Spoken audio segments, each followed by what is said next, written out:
안녕하십니까. 사랑하는 노년의 벗 여러분. 이미 인생의 가파른 언덕을 넘어 이제는 완만하지만 깊이 있는 하산길을 걷고 계신 동반자 여러분, 100살을 넘게 살아온 김영석입니다. 오늘 저는 여러분과 함께 잠시 창밖을 내다보기를 청합니다. 저기 붉게 물든 단풍잎들이 보이십니까? 바야흐로 깊은 가을입니다. 저는 100번이 넘는 가을을 맞이하고 또 보냈습니다. 그 긴 시간 동안 계절의 순환을 지켜보며 저는 조물주가 숨겨놓은 기묘한 진실 하나를 깨닫게 되었습니다. 여러분, 가만히 한번 보십시오. 나뭇잎이 가장 아름다운 순간은 언제입니까? 푸르른 색을 뽐내며 가지에 억척스럽게 매달려 있을 때입니까? 아닙니다. 그렇지 않습니다. 나뭇잎이 가장 찬란하게 빛나는 순간은 제 몸의 색을 붉게 혹은 노랗게 다 태운 뒤 미련 없이 가지를 떠나 뿌리로 그 근원으로 고요히 낙하하는 때입니다. 그것은 이별이지만 결코 슬픈 소멸이 아닙니다. 그것은 완성입니다.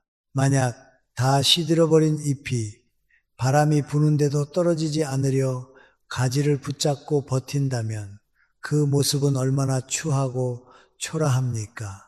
그것은 다가올 봄에 돋아날 새순을 막는 것이며 나무 전체에 무거운 짐이 될 뿐입니다. 우리네 인생도 저 낙엽과 무엇이 다르겠습니까?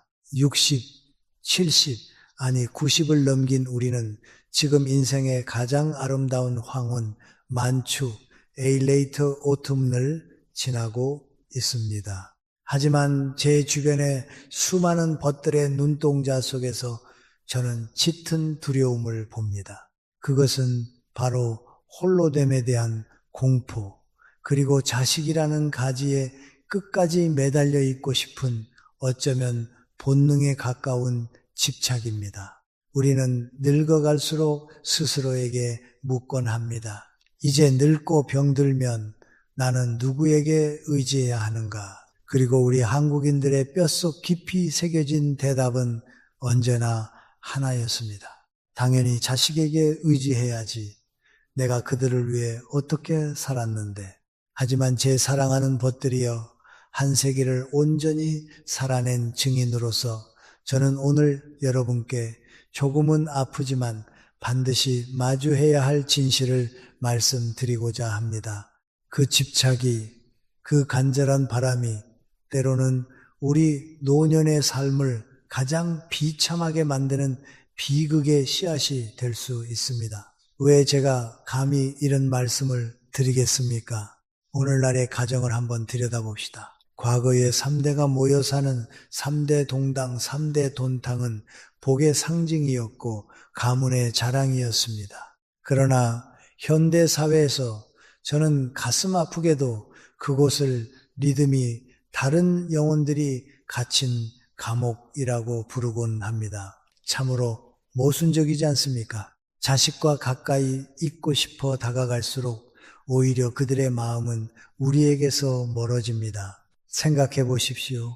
우리는 새벽 여명이 밝아올 때 눈을 뜨지만 우리의 자녀와 손주들은 태양이 중천에 떴을 때 하루를 시작합니다. 우리는 가난했던 시절의 기억 때문에 물 한 방울, 밥 한 톨을 아끼지만 아이들은 소비함으로써 현재를 즐기고 자신을 증명합니다. 우리는 고요 속에서 지나온 날들을 반추하고 싶어 하지만 젊은이들의 공간은 끊임없는 소음과 자극으로 가득 차 있습니다. 한 지붕 아래 살고 있으나 사실은 전혀 다른 두 세계가 충돌하고 있는 것입니다. 우리가 효라는 이름으로 이 두 세계를 억지로 봉합하려 할 때 집안에는 보이지 않는 질식감이 감돕니다. 따뜻해야 할 저녁 식탁은 서로의 눈치를 살피는 검문소가 되고 우리의 애정어린 조언은 자식들에게 간섭과 잔소리로 들리며 자식들의 부양은 감사가 아닌 의무감이라는 무거운 짐이 되어 서로를 짓누릅니다. 어느새 우리는 내 피땀으로 일군 집에서 눈치를 보는 잉여 인간이 되어가고 있습니다. 이것은 행복이 아닙니다. 이것은 서로에 대한 고문일 수 있습니다. 무엇보다 심각한 것은 영적인 차원에서의 경고입니다. 저는 100년을 살며 업카마의 무서움을 보았습니다. 나이 들어 육신이 쇠락할수록 영혼은 가벼워져야 합니다. 그래야 마지막 여행을 평안히 떠날 수 있습니다. 그런데 우리의 마음이 자식에게 끈덕지게 달라붙어 그들이 무엇을 먹는지, 내게 전화를 했는지 안 했는지, 며느리가 혹은 사위가 나를 어떻게 대하는지에 온 신경을 곤두세우고 있다면 그것은 영혼의 돌덩이를 매다는 것과 같습니다. 그 끈질긴 집착의 탯줄을 끊어내지 못하면 여러분의 영혼은 서운함과 원망으로 병들 것입니다. 또한 자식들의 영혼 역시 부모라는 거대한 그늘에 가려 영원히 어른으로 성장하지 못하게 막는 업보를 짓게 되는 것입니다. 자식을 사랑하는 마음, 그것은 변할 수 없는 진리입니다. 그러나 노년의 사랑은 젊은 날의 사랑과는 달라야 합니다. 그것은 투명한 사랑이어야 합니다. 가을 햇살처럼 환하게 비추되 태워버리지 않고 곁에 머물되 소유하지 않는 사랑 말입니다. 그렇다면 이제 거대한 질문이 남습니다. 자식이라는 가지를 놓아버린다면 우리는 과연 어디로 가야 합니까? 어떻게 살아야 마지막 숨을 거두는 그 순간까지 품격 빈거를 잃지 않을 수 있습니까? 어떻게 해야 뼈에 사무치는 외로움이 독이 되지 않고 오히려 나를 완성시키는 최고의 벗이 될 수 있을까요? 오늘 저 김영석과 함께 그 두려움의 껍질을 하나씩 벗겨봅시다. 그리하여 저 창밖의 단풍잎처럼 가장 화려하고 존엄하게 그리고 무엇보다 평화롭게 나 자신이라는 뿌리로 돌아가는 법을 이야기해 봅시다. 여러분 혹시 내 집 안에서 길을 잃은 기분을 느껴보신 적이 있습니까? 아니면 더 아프게 평생 허리띠를 졸라매어 장만해 준 자식의 집에서 마치 초대받지 않은 손님이 된 것 같은 서글픔을 느껴보신 적은 없으십니까? 우리는 흔히 가족은 살을 부대끼며 살아야 한다라고 믿어왔습니다. 하지만 100년을 살아보니 뼈아픈 진실 하나가 보입니다. 지나치게 가까운 물리적 거리가 때로는 마음의 영원한 거리를 만드는 시발점이 된다는 사실입니다. 가장 사소해 보이지만 가장 거대한 벽, 시간에 대해 먼저 이야기해 봅시다. 슬프게도 노인과 젊은이의 생체시계는 마치 서울과 뉴욕처럼 전혀 다른 시간대를 살고 있습니다. 전쟁과 가난을 겪어온 우리 세대의 몸은 새벽형에 맞춰져 있습니다. 새벽 4시 오시면 눈이 번쩍 뜨입니다. 그때 세상은 고요하기만 합니다. 뉴스를 듣고 싶어도 소리가 셀까봐 볼륨을 줄이고 따뜻한 국이라도 끓이고 싶지만 달그락거리는 소리에 며느리가 깰까봐 숨을 죽입니다. 화장실 물 내리는 소리조차 미안해서 까치발을 들고 다닙니다. 반면 우리 자식들은 어떻습니까? 그들은 밤의 사람들입니다. 치열한 경쟁 사회에서 지친 몸을 이끌고 돌아와 늦은 밤에야 비로소 자유를 만끽합니다. 자정이 넘어 치킨을 시키고 새벽 2시까지 스마트폰 불빛이 꺼지지 않습니다. 좁은 아파트라는 공간 안에서 정반대의 두 리듬이 충돌합니다. 우리는 아침밥을 같이 먹고 싶어 기다리지만 아이들은 물 한 잔 마시고 뛰쳐나가기 바쁩니다. 우리는 저녁에 말동무가 필요해 기다리지만 아이들이 돌아올 때쯤 우리는 쏟아지는 잠을 이길 수 없습니다. 한 집에 살지만 우리는 서로 다른 시차를 살고 있는 것입니다. 그뿐입니까? 가치관의 충돌은 어떻습니까? 우리는 축적의 세대입니다. 굶주림이 DNA에 박혀 있습니다. 며느리가 남은 반찬을 버리면 속이 쓰려 견딜 수가 없습니다. 빈 방에 불이 켜져 있으면 나도 모르게 쫓아다니며 스위치를 끄고 혀를 찹니다. 아들이 멀쩡한 신발을 두고 비싼 운동화를 또 사오면 아끼지 않고 낭비만 한다며 가슴을 칩니다. 하지만 벗들이여, 요즘 아이들에게 그것은 낭비가 아니라 삶을 즐기는 방식이고 취향입니다. 우리가 하는 말은 피가 되고 살이 되는 조언이라 믿지만 그들에게 그것은 숨막히는 잔소리이며 내 지갑을 내 마음대로 할 권리에 대한 침해로 느껴질 뿐입니다. 말을 하려다 멈추고 속으로 사귀는 그 침묵의 무게, 그것이 사랑입니까? 아니면 서로에 대한 인내심 테스트입니까? 그리고 제가 정말로 말씀드리고 싶은 가장 아픈 진실은 심리학적인 관점입니다. 부모의 존재가 때로는 자식 부부에게 보이지 않는 CCTV 감시 카메라가 될 수 있다는 사실입니다. 며느리의 입장, 사위의 입장이 되어 보십시오. 아무리 좋은 시부모, 장인, 장모라 해도 어른이 집에 계시면 긴장할 수밖에 없습니다. 속옷 차림으로 편하게 거실을 다닐 수도 없고 소파에 게으르게 누워있을 수도 없습니다. 부부끼리 사소한 말다툼도 눈치가 보이고 애정 표현조차 마음 놓고 할 수 없습니다. 가장 편안해야 할 집이 24시간 효자 효부를 연기해야 하는 무대가 되어버리는 것입니다. 그 연기에 지치면 아이들은 우리를 피하기 시작합니다. 귀가 시간이 늦어지고 밥만 먹으면 쥐 죽은 듯 방문을 닫고 들어갑니다. 철컥하고 잠기는 자식의 방문 소리, 그 소리가 마치 내 가슴에 대못을 박는 소리처럼 들리지 않던가요? 그때 텅 빈 거실에 홀로 앉아 우리는 생각합니다. 이 집을 살 때 내 고향 땅을 팔고 내 노후 자금을 털어 보태주었는데 나는 이제 이 집에서 잉여인간, 서플러스 퍼슨이 된 것인가? 내가 너희를 위해 내 모든 것을 바쳤는데 어떻게 나를 이렇게 외롭게 두느냐는 서러움이 밀려옵니다. 하지만 친구여, 자식을 탓하지 마십시오. 그리고 스스로를 비참해하지도 마십시오. 이것은 누구의 잘못도 아닌 채워질 수 없는 세대 차이의 비극일 뿐입니다. 제가 수천 밤을 고민하며 얻은 하나의 철학을 여러분께 드리고 싶습니다. 물리적인 거리는 KTX나 영상통화로 얼마든지 좁힐 수 있습니다.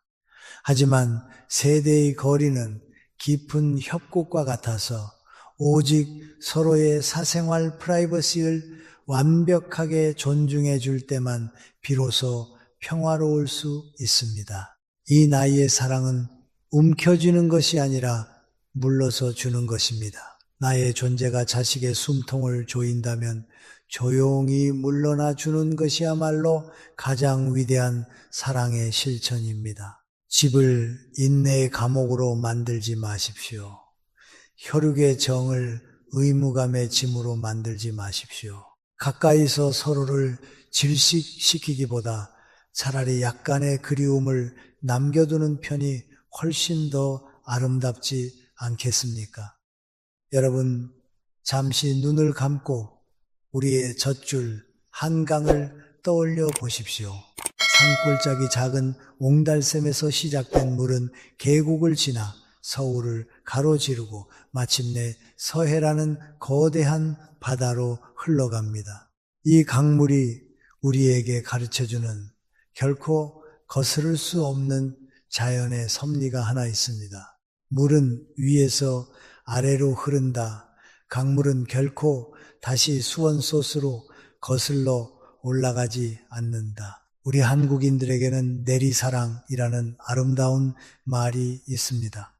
부모가 자식을 사랑하는 것은 중력과 같아서 가르치지 않아도 저절로 아래로 흐릅니다. 하지만 자식이 부모를 사랑하는 치사랑은 어떻습니까?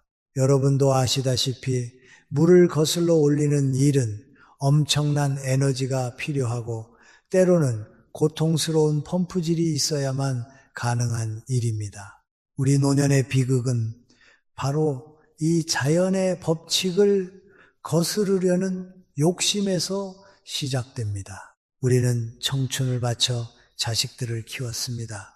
입을 것 못 입고 먹을 것 못 먹어가며 헌신했습니다. 그러다 보니 우리 무의식 깊은 곳에는 보상심리 컴pen세이션 사이콜로지라는 놈이 필리를 틀고 있습니다.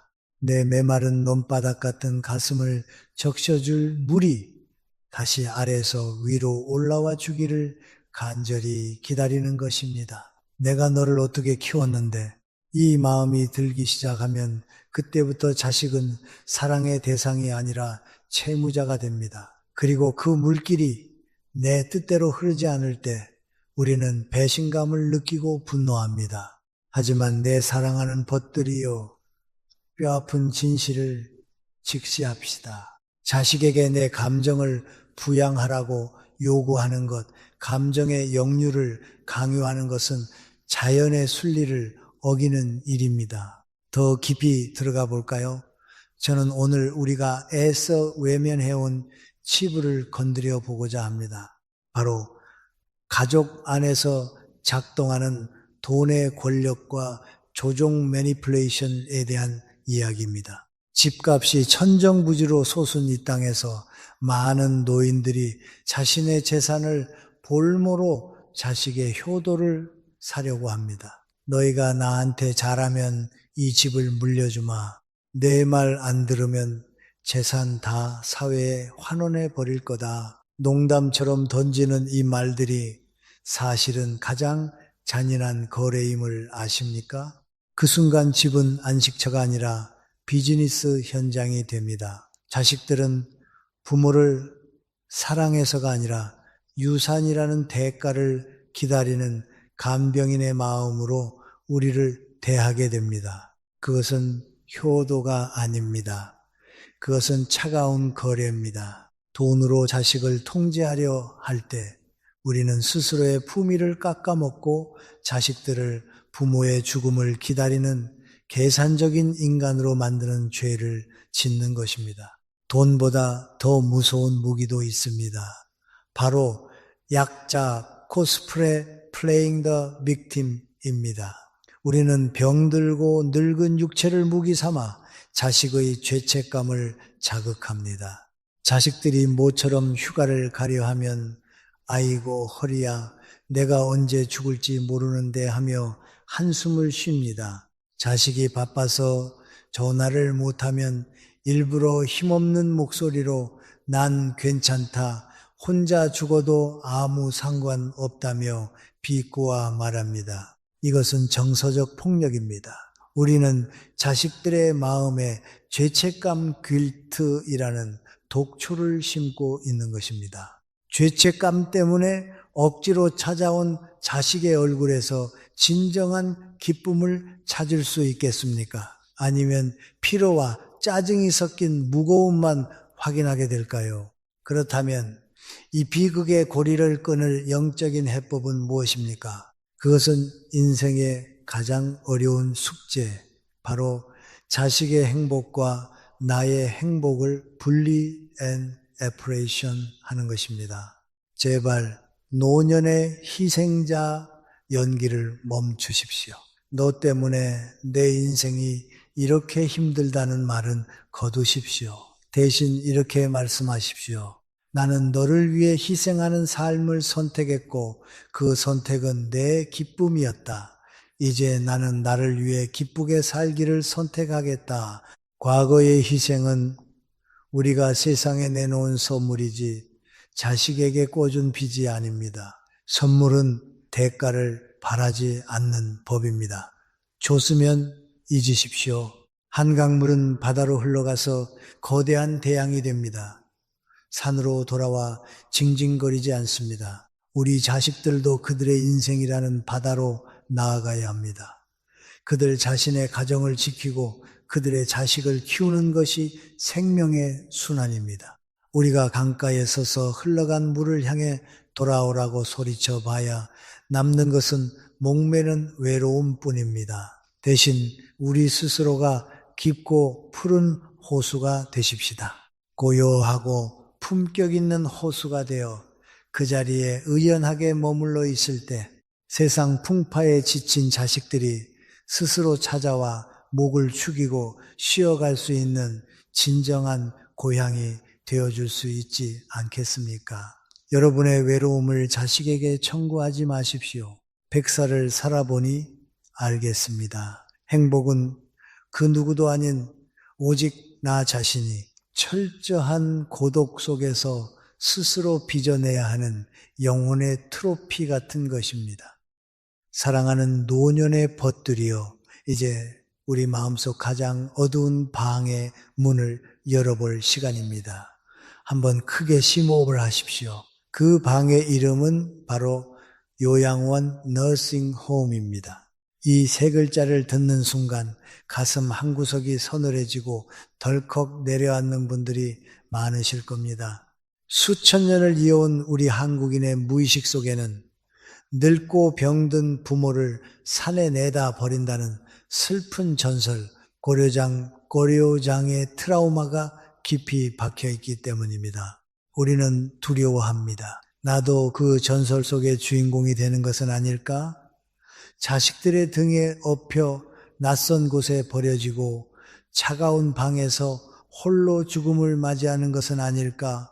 그래서 많은 분들이 요양원을 현대판 고려장이라 부르며 차라리 좁고 냄새나는 쪽방에서 고독하게 죽어가거나 자식의 집에서 눈칫밥을 먹으며 버티는 쪽을 택합니다. 하지만 여러분, 기아와 전쟁의 세기를 넘어 문명의 세기를 살아가고 있는 100살의 김영석이 감히 말씀드립니다. 이제는 그 낡은 두려움을 씻어내야 할 때입니다. 요양원에 씌워진 억울한 누명을 벗겨 주어야 합니다. 생각을 바꾸십시오. 그곳은 버려지는 유배지가 아닙니다. 그곳은 내 마지막 존엄을 지키기 위한 안식의 성소 sanctuary가 되어야 합니다. 냉정하게 우리 몸을 들여다 봅시다. 80, 90이 되면 우리는 밥만 필요한 게 아닙니다. 우리는 의료와 안전이 필요합니다. 자식들이 출근하고 텅 빈 집에서 화장실에서 미끄러지면 누가 우리를 일으켜줍니까? 갑자기 어지러움증이 밀려올 때 누가 혈압을 체크해 줍니까? 누가 6.25 전쟁의 기억을, 보릿고개의 추억을 함께 나누며 고개를 끄덕여 줍니까? 바쁜 자식들입니까? 아니요. 그들은 이해할 수도 없고 이해할 시간도. 하지만 실버타운이나 좋은 요양시설에는 동시대의 친구들이 있습니다. 같은 트로트 가락에 눈물 흘리고 같은 시대를 살아낸 동지들이 있습니다. 그것은 외로움이 아니라 깊은 공감 엠파티의 공동체입니다. 그리고 무엇보다 저는 오늘 여러분께 아무도 말해주지 않았던 가장 깊은 차원의 사랑에 대해 이야기하고 싶습니다. 요양원을 선택하는 것은 때로는 부모가 자식에게 베풀 수 있는 마지막이자 가장 위대한 자비 머시일 수 있습니다. 상상해 보십시오. 우리가 더 이상 대소변을 가리지 못하는 날이 왔을 때 내 사랑하는 아들과 딸이 매일 퇴근 후 내 기저귀를 갈고 내 몸을 닦아내며 지쳐가는 모습을 정말로 보고 싶으십니까? 우리가 평생 금지옥엽으로 키운 그 아이들이 부모의 냄새나는 배설물을 치우며 얼굴을 찌푸리는 기억을 안겨주고 싶으십니까? 간병노동, 케어 레이버는 고귀하지만 현실에서는 사랑마저 갉아먹는 고통스러운 육체 노동입니다. 만약 우리가 전문가의 손길에 내 몸을 맡긴다면 우리는 자식들을 그 고통에서 해방시켜 주는 것입니다. 그것은 무엇을 위해서입니까? 바로 자식과 만나는 그 짧은 시간을 오로지 순수한 사랑으로만 채우기 위해서입니다. 전문가가 내 몸을 깨끗이 씻겨준 후 단정한 모습으로 자식을 맞이하십시오. 그러면 아이들은 냄새 때문에 코를 막는 대신 내 손을 잡고 뺨을 비빌 수 있습니다. 빨래와 청소에 지쳐 짜증을 내는 대신 내 곁에 앉아 옛날 이야기를 하며 웃을 수 있습니다. 자식에게 간병인의 역할이 아니라 온전히 사랑하는 자식의 자리를 돌려주는 것, 이것이야말로 진정한 부모의 마음 아니겠습니까? 그리고 마지막으로 존엄 디그니티에 대해 묻습니다. 노인의 자존심은 누가 나를 모시느냐에 달려있지 않습니다. 우리의 자존심은 마지막 숨을 거두는 순간까지 얼마나 깨끗하고 단정함을 유지하느냐에 달려 있습니다. 자식의 집 구석방에서 욕창이 생기고 냄새가 진동하는 채로 누워있는 삶과 시설에 있지만 머리카락이 단정하고 옷에서 향긋한 비누 냄새가 나며 주말에 찾아온 손주를 환하게 웃으며 맞아주는 삶, 어느 쪽이 더 아름다운 마무리입니까? 세상의 편견을 두려워하지 마십시오. 부모를 요양원에 보낸 불효자라는 남들의 시선 따위 신경 쓰지 마십시오. 진정한 행복과 편안함이 어디에 있는지는 오직 우리만이 압니다. 당당하게 준비하십시오. 그리고 자식들에게 떳떳하게 말하십시오. 나는 전문적인 돌봄을 원한다. 나는 마지막 순간까지 눈꽃처럼 깨끗하고 싶다. 그러니 나를 위해 좋은 곳을 알아봐 다오. 그것이 너희가 할 수 있는 최고의 효도다. 우리가 고개를 들고 제 발로 그곳을 향할 때 그것은 비참한 유기 어밴드맨가 아니라 내 존엄을 지키기 위한 위대한 이주 에마이그레이션가 될 것입니다. 사랑하는 벗들이여, 혹시 지금 여러분은 건강도 괜찮고 거동에도 문제가 없지만 텅 빈 집에서 홀로 지내고 계십니까? 그렇다면 부디 슬퍼하지 마십시오.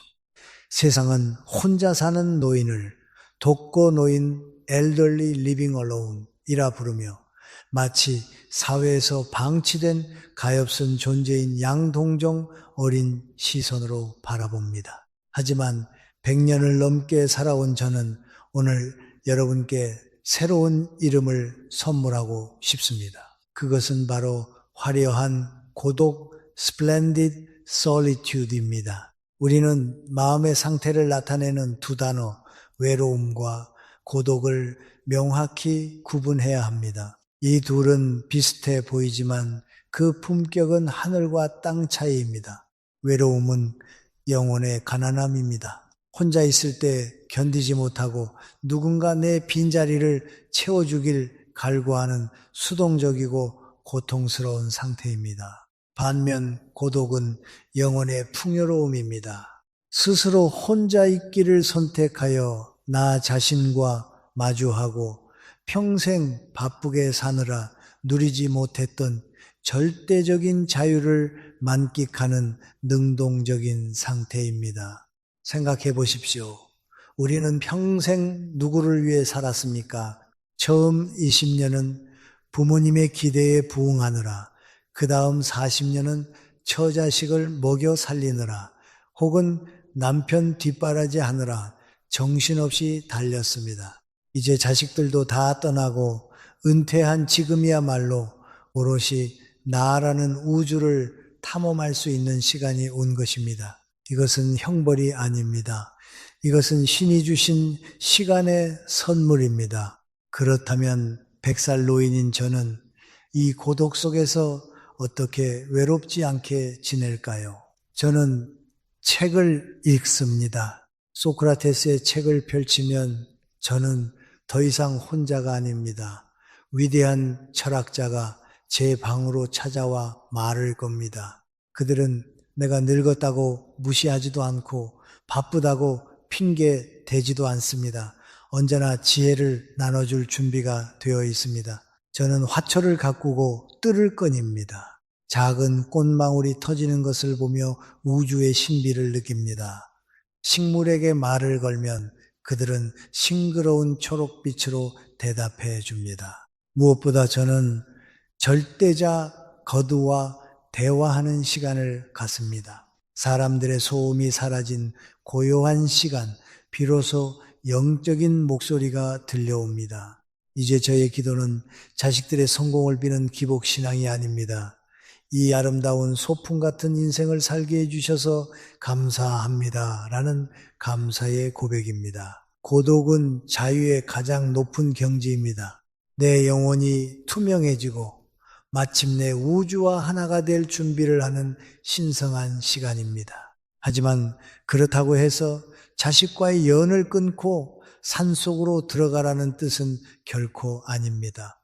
우리는 사람이기에 온기가 필요합니다. 그렇다면 자유와 정청 사이의 균형은 어떻게 잡아야 할까요? 저는 여러분께 따뜻한 국물거리 The Soup Distance라는 황금률을 제안합니다. 여러분이 맛있는 국을 끓여서 자식에게 가져다 준다고 상상해 봅시다. 너무 멀리 살면 가는 동안 국이 다 식어버립니다. 마음도 몸이 멀어지면 식게 마련입니다. 반대로 너무 가까이 한 집에 살며 한 상에서 밥을 먹으면 어떻습니까? 숟가락과 젓가락이 부딪혀 소리가 나고 뜨거운 국물에 입을 댈 수도 있습니다.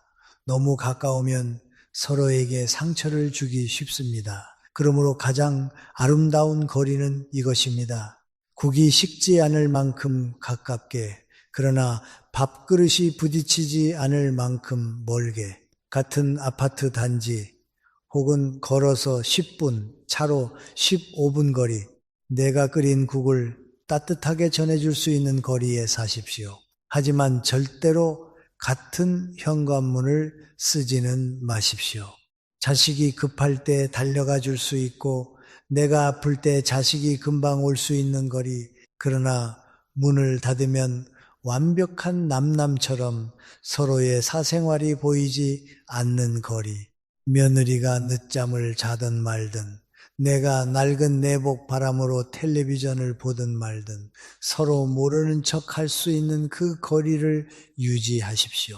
그래야 주말에 만나는 시간이 의무적인 봉양이 아니라 반가운 잔치가 됩니다. 손님은 올 때 반갑고 갈 때 더 반갑다는 말처럼 서로가 서로에게 귀한 손님이 되어야 합니다. 이것이야말로 나아가고 물러설 때를 아는 노인의 지혜입니다. 사랑하는 벗들이여 혼자 있는 것을 두려워 마십시오.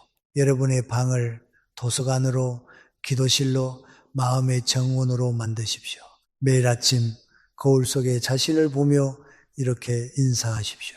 안녕, 나의 가장 친한 벗이여, 오늘은 우리 둘이 무엇을 하며 즐겁게 놀아볼까? 여러분이 스스로의 삶을 즐기며 행복해하는 모습, 그것을 보여주는 것이야말로 자식들의 마음을 가장 편안하게 해주는 일이며 그것이 바로 우리가 부모로서 할 수 있는 마지막이자 가장 위대한 역할입니다. 사랑하는 나의 동반자 여러분, 이제 우리의 긴 이야기도 마침표를 찍을 시간입니다. 마지막으로 저와 함께 눈을 감고 마음속에 겨울 풍경 하나를 그려보시겠습니까? 저기 끝없이 펼쳐진 하얀 서러운 스노위 필드, 한가운데 홀로 서 있는 고목을투리 한 그루를 보십시오. 그 나무는 가을날에 화려했던 잎들을 모두 떨구었습니다. 앙상한 가지들만이 회색빛 하늘을 향해 뻗어 있습니다. 주변에는 함께 지저귀던 새들도 떠나고 바람 소리만 윙윙거리는 적막강산입니다. 얼핏 보면 그 나무는 춥고 외로워 보일지 모릅니다. 하지만 조금만 더 자세히 들여다보십시오. 그 뿌리는 대지 깊숙한 곳 얼지 않은 따뜻한 흙 속에 단단히 박혀 생명의 기운을 길어올리고 있습니다. 그 거친 껍질에는 지난 100년간 겪어낸 폭풍우와 눈보라의 훈장이 새겨져 있지만 나무는 결코 바람 앞에 비굴하게 고개 숙이지 않고 의연 디그니파이드하게 서 있습니다. 그리고 그 메마른 가지 끝에는 다가올 봄을 위한 생명의 에너지가 조용히 숨쉬고 있습니다. 저 고목이 바로 인생의 겨울을 맞이한 우리들의 자화상입니다. 우리는 자식이라는 잎사귀들을 제 갈 길로 날려 보냈습니다. 우리는 늙음이라는 추위를 피할 수 없는 운명으로 받아들였습니다. 그러나 우리는 시들지 않았습니다. 우리는 지금 가장 고결한 자세로 서 있습니다. 바로 홀로 선 나무의 위엄입니다. 우리는 평생 기댈 곳을 찾아 헤맸습니다. 어릴 적엔 부모님의 등 뒤에 숨었고 젊은 날엔 배우자의 어깨에 기댔으며 늙어서는 자식의 지팡이에 의지하려 했습니다. 하지만 인생의 막다른 길, 그 끝자락에 와서야 저는 깨달았습니다. 태어날 때부터 마지막 숨을 거두는 순간까지 나를 떠나지 않고 내 곁을 지키는 가장 충직한 배우자는 자식도 아니고 먼저 떠난 남편이나 아내도 아닙니다. 그것은 바로 폭풍우를 견뎌낸 당신의 영혼 소울입니다. 과거의 실수를 용서하고 세상의 무심함을 관용하며 자신의 고독마저 사랑할 줄 아는 단단해진 영혼 말입니다. 내면이 풍요로운 사람은 요양원의 좁은 침대 위에서도 우주를 요양할 수 있고 영혼이 기품 있는 사람은 세상의 나를 잊어도 결코 초라해지지 않습니다. 그러니 내 사랑하는 벗들이여 황혼이 저문다고 슬퍼하지 마십시오. 노을은 태양이 잠들기 전 세상에 보여주는 가장 장엄하고 아름다운 클라이맥스입니다. 저 김형석은 오늘 이 자리에서 여러분을 위해 간절한 마음으로 축복의 기도를 올립니다. 부디 자식의 손을 놓아줄 수 있는 용기를 가지십시오. 그래야 그들도 날아오르고 당신도 자유로워집니다. 부디 따뜻한 차 한 잔과 책 한 줄, 이웃에게 건네는 미소 같은 사소한 것들에서 기쁨을 찾으십시오. 그리고 무엇보다 여러분의 노년이 단정 닌네스하고 향기 프레그런스 높기를 기도합니다. 오래된 약 냄새나 병실의 소독약 냄새가 아니라 잘 마른 빨래에서 나는 햇살 냄새, 깨끗한 비누 냄새, 그리고 인간으로서의 소임을 다 마친 자만이 풍길 수 있는 고귀한 인격의 향기가 나기를 소망합니다. 그리하여 어느 날 죽음이라는 손님이 문을 두드릴 때 빙글에 미소 지으며 차 한 잔을 대접하고 이렇게 말할 수 있기를 바랍니다. 고맙습니다. 이 아름다운 소풍 같은 세상에서 잘 놀다 갑니다.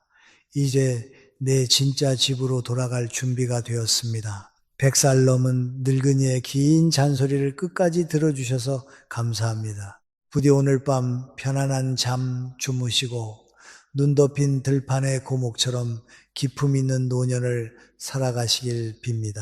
안녕히 계십시오. 그리고 사랑합니다.